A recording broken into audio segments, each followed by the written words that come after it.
let's start back from the beginning. If you're just joining us right now, shortly after 11 o'clock in the morning, El Paso police tweeted out that there was an active shooter situation in the Cielo Vista Mall area, warning everyone to steer clear of that area. That was a lot of information to take in there from the governor of Texas, Greg Abbott, Mayor DeMargo, Police Chief, El Paso Police Chief Greg Allen.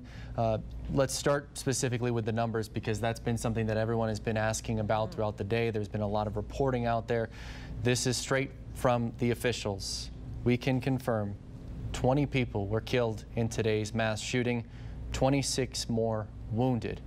It is the 8th deadliest mass shooting in U.S. history, happening right here in El Paso. This is according to El Paso Police, their Twitter account, saying information from speakers at Memorial may or may not be reliable. Information that another victim has passed away is, and then in caps, not true. And Stephanie, we first brought you those startling allegations made outside the Hondo Pass Border Patrol location by Representative Alexandria Ocasio-Cortez on ABC-7 at noon. She told ABC-7 that she was able to speak to a group of about 15 to 20 mothers inside that facility who had spent more than 50 days inside that facility. And one of those mothers told her that because a faucet was not working, she was told by an agent to drink out of a toilet. I want to bring in ABC-7 Selwell Signs now, who was outside of the Border Patrol station at Hondo Pass when Alexandria Ocasio-Cortez made those allegations, those startling allegations, which made headlines moments after she said it. New at 6, strike a pose. Oh, and there's Doppler. Look at that. Why are we doing this? A local glamour shot studio has been serving families for decades, and its owner is getting some nationwide attention. According to Border Patrol, the facility we toured today was built in direct response to the record-breaking surge of migrants coming to the southern border from Central America, specifically families and unaccompanied children. And we begin with breaking news. This is what we just encountered moments ago on Paisano Drive near Executive in West El Paso. El Paso police actually stopping a group of 19 migrants from Central America, Cuba, and Brazil. ABC-7 cameras were rolling as Border Patrol apprehended the migrants.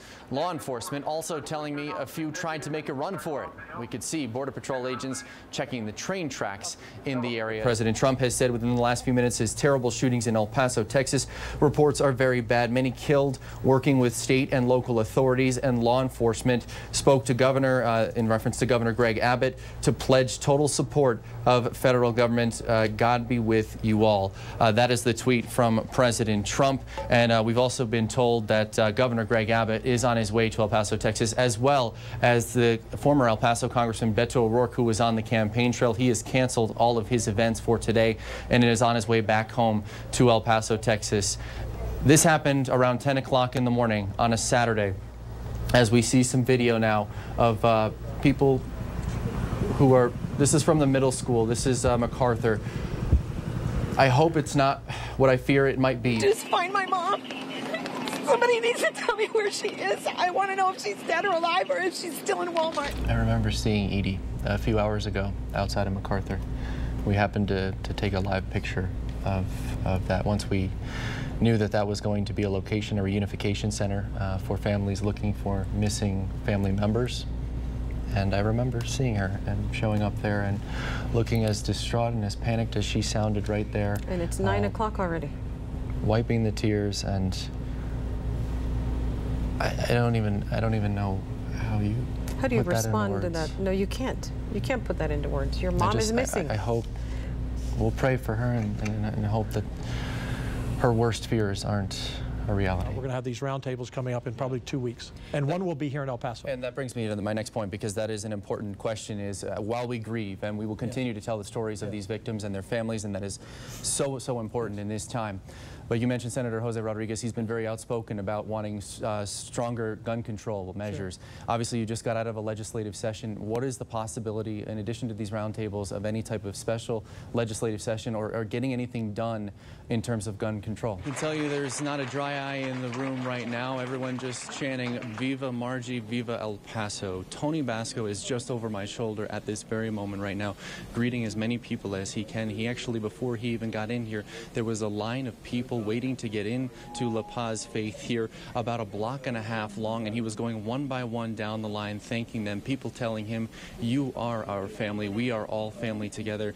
And he is now greeting other people here in the aisles as well. You can see it is at standing room only here at La Paz Faith. All the pews completely full. This comes after they had to change locations from one previously in Northeast El Paso that would only hold a couple hundred people, and now this one holds a little more than 400, and it is at capacity right now with, I can tell you, still a line a block and a half, 2 blocks out the door right now. And right now Tony Basco is getting hugs and embraces from people here in the pews, people just telling them that they love him and that he is a member of the family. And before he arrived, I spoke with Victor Perales, one of the people here in the pews, who actually just moments ago handed him a piece of paper that had his home address and home phone number on, and said, anytime you need anything, you come here or you call us. This is why he came here. I lost my son 2 years ago. And when the man said he didn't have no family, he lost his wife, he hit me right in my heart. I said, I will personally be there to see him, support him. I know what it's like to have the feeling he's going through. Me and my wife, we said, we will be there for him. How do you describe that feeling? It's very painful, but then it's good because you know your son or his wife is in a good place, they're resting, they're comfortable, and you're here to support them. And again, Tony Basco making his way down the pews. He actually just a moment ago met Victor Perales, who you just heard there, and they handed him that sheet of paper with the message on him, telling him that he is a member of the family. Victor Perales then saying out loud, "God bless you," and everyone here in the church in unison said, "God bless you." I can tell you earlier, just a few moments ago, we can show you some video of what it looked like outside La Paz Faith. Again, that line, a block and a half, 2 blocks long, and Tony Basco went one by one, hugging, embracing, trying to hold back the tears and saying thank you to everyone who has showed up. Remember, this is someone who said just a couple of weeks ago, just a week and a half ago, that he was worried no one would be here for Margie Ricard's funeral, and now this is what he is seeing. Let's see if we can listen in for just one moment as one woman just gave a passionate speech to Tony Basco. It is a little difficult to hear over all the clicks of the camera, but there you hear it. They said, "Mr. Basco, you're loved."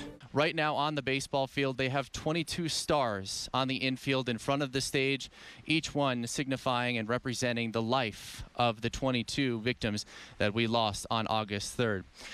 Jordan and Andre Anchundo were one of several couples who were killed in the shooting. Jaime Esparza, the DA here in El Paso, had mentioned that, but he will not be the one prosecuting. That'll be John Bash, who got mentioned there, and President Trump actually directly telling John Bash, get the job done. It is a very serious cause, but I can tell you right now, everyone is having an absolutely great time.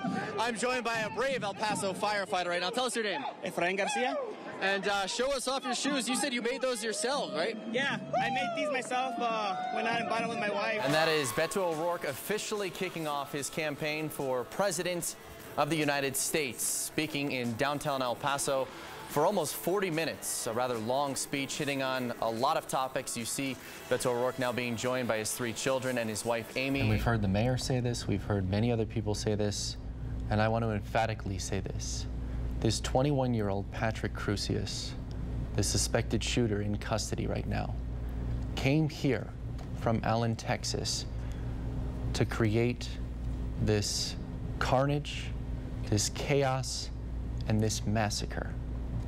He does not define who we are. He does not define who El Paso is. And that has been evident by everything that has happened since those shots were fired, beginning at 10:39 this morning. We saw the lines at the blood center. We've had countless people. I have hundreds of emails in my inbox right now from people reaching out, asking for ways that they can help. My wife's texted me and said, we need to do something. And we will. And a lot of people have, and they will continue to do so, whether it's, and not everyone has the means to donate money, I understand that. And not everyone's in good enough health to donate blood. But sometimes just a word of support, just a hug, or just an ear to listen Absolutely. is all you need. And it can make such a difference.